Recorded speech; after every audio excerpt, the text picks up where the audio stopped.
start by welcoming everybody, and I want to make a special welcome to the Lettes for being here, our Mayor Stevens, and another welcome to the NTRA board. Thank you so much. We're so excited to actually have a mural in a different location honoring Oliver Thomas Park and the Lettes.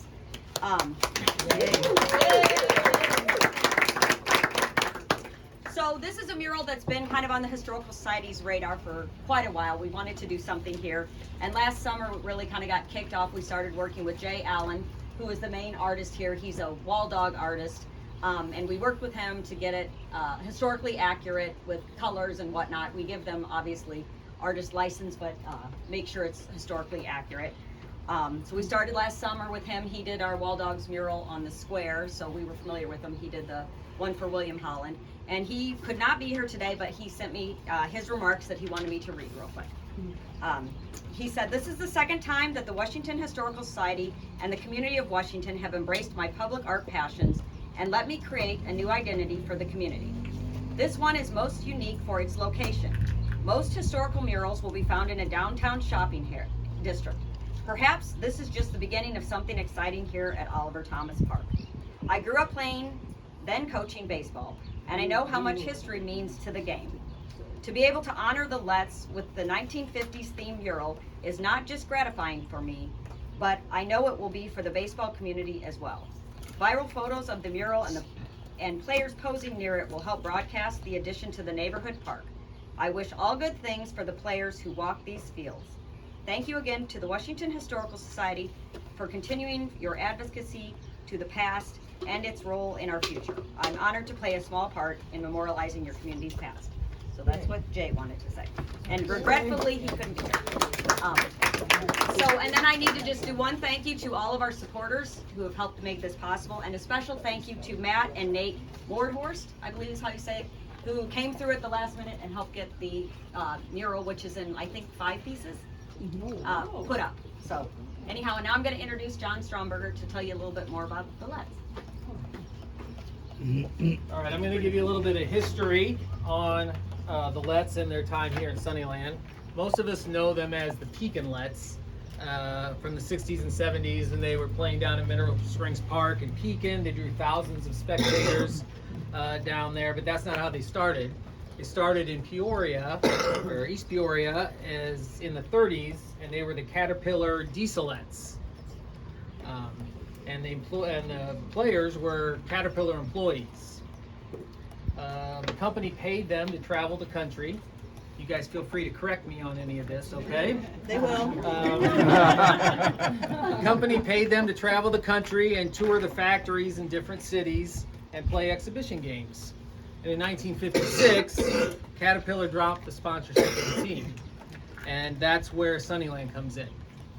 So with the relatively new Oliver Thomas Park at the time, as well as the growing population of Sunnyland, which was at that time mostly Caterpillar employees, the recipe was perfect for the area's merchants to sponsor the team, and in 1956 they became the Sunnyland Lettes.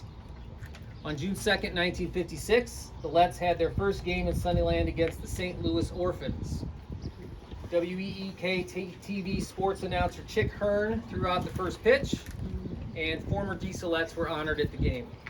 The Lettes won the game 8-1, with Edna Lou Albrecht recording the first RBI and recording the first pitching win.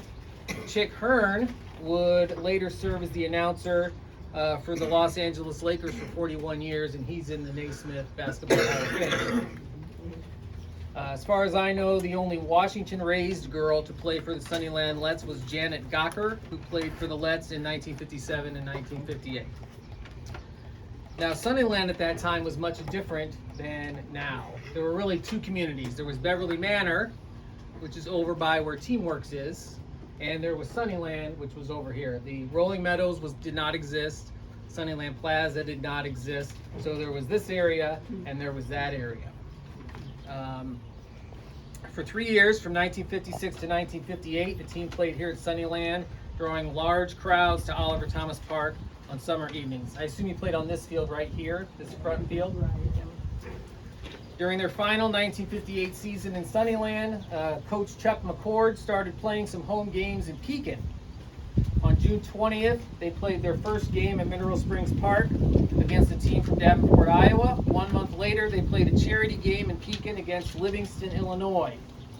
They even started splitting some double headers, playing Saturday night in Sunnyland and Sunday night in Pekin.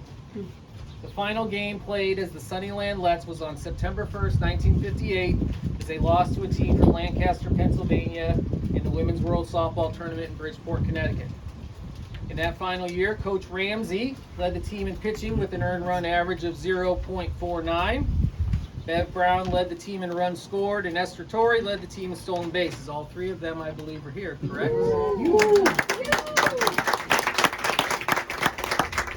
The official move to Pekin was announced in March of 1959. And at that same time, the Park District here was starting their boys baseball leagues. So it was probably a combination of financial reasons and clogging of field schedules that led to that. In the 3 years the Sunnyland Lettes played here, they had a win-loss record of 91-23, playing against some of the best competition in the country. So that's just a little bit of history on that. Now Sue Freeberg is going to talk a little bit about who we have here today. First of all, we're so excited to have this many people here, and we appreciate you coming out. And I want to thank Mayor Stevens, because a few days ago she had a meet and greet in the Sunnyland Library, and people were welcome to just express their concerns and talk about things they'd like to see happen. And it's really impressive, the camaraderie of the Sunnyland neighborhood. Most of the people there were Sunnyland people, and I did not grow up here, so this is the first time I've ever been here on this field. But when I started getting programs for the Historical Society, which is probably 20 or 25 years ago, every time I had a program about these ladies and the Lettes, it was standing room only. And every time they came, people turned out. And when I did a little research about their team, I read that there were actually some games in Pekin where they drew 10,000 people. And I thought, oh my gosh, I assume that's correct. So, okay. I mean, that's impressive. So we have with us today Lorene Ramsey and Esther Torrey and Madeline Doda and Bev Brown. And if any of you ladies, one other thing I'd like to say is, I don't think John said this, but this is an impressive statistic too. Their team is the oldest continuous softball team in the nation. So, if any of you would like to say something, please go right ahead. I'll say it. Okay, Coach Ramsey. Make it short, Ryan. I'll make it short. They've heard me talk before. They probably got their hearing aids tuned up, some of them, to turn them off. But we came here, and we can thank Sunnyland, and the Pekin Lettes can thank Sunnyland. We wouldn't have existed without Sunnyland. Nobody wanted us, and they wanted us. When we got here the first day, was it your brother's truck? My dad's truck. Esther's truck was out, and she repainted the sign that said Oliver Thomas Park. It was awful until she repainted it. And our first night of practice, we worked on the field. My job was to pick up all the rocks in the outfield. And other people had everybody had a job. Nobody swung a bat even once that night. We just worked on the field.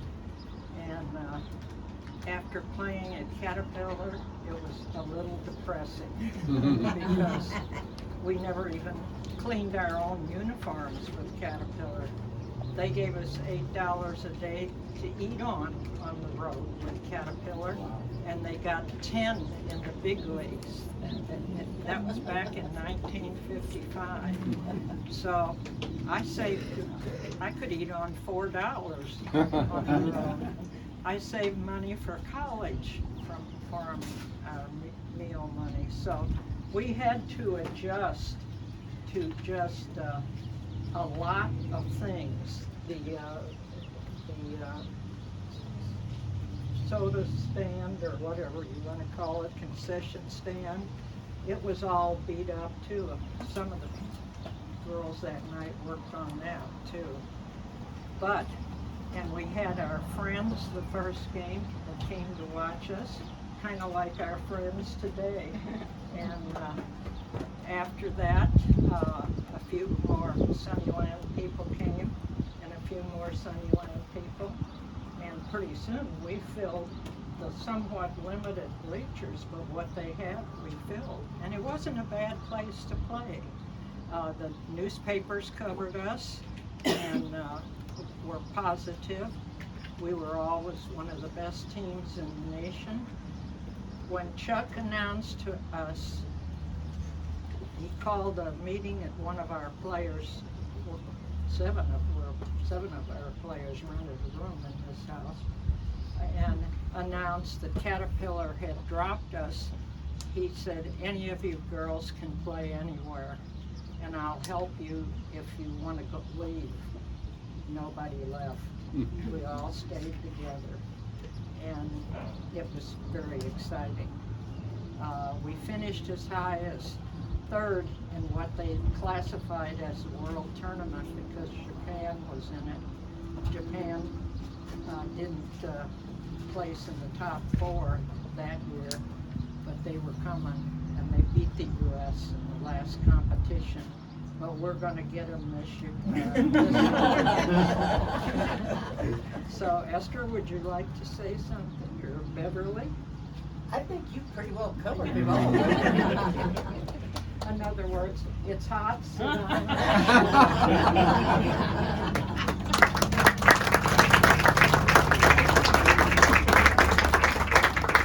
I failed to mention another player who is Pam Towery. Towery. Okay, Pam I is. grew up in Sunnyland and I live there again. Well, then you talk about playing on this field. Oh, I mean, that's great that you grew up here and you. well, I lived over on Esther Street, and every night we came to the ballpark. That was our summer entertainment. And somebody we knew was always playing, and then, we played one night a week, so I have very good memories of this place, Remember we got the glass bottles and we turned them in for like 2 cents, and I'd get a pixie stick and something else. I remember that. But yeah, we had a lot of good times here. Pam was on my 2 ICC teams, basketball and softball, and she was too young to be playing with us back in Well, when they were playing, I was 1 to 3, so I missed it. That's why I forgot to introduce her. Yeah, But she's part of the team now. but I did play on the Lettes one year, so yeah. Well, we really appreciate everybody coming out, and if you want to go over and see the details of the mural, feel free to do that, and we really appreciate any support you can give the Historical Society, because we've been trying to add this public art to different parts of town, and we're so happy to have one in Sunnyland now, and we're really happy to have the support of any of you in the community. So thank you very much.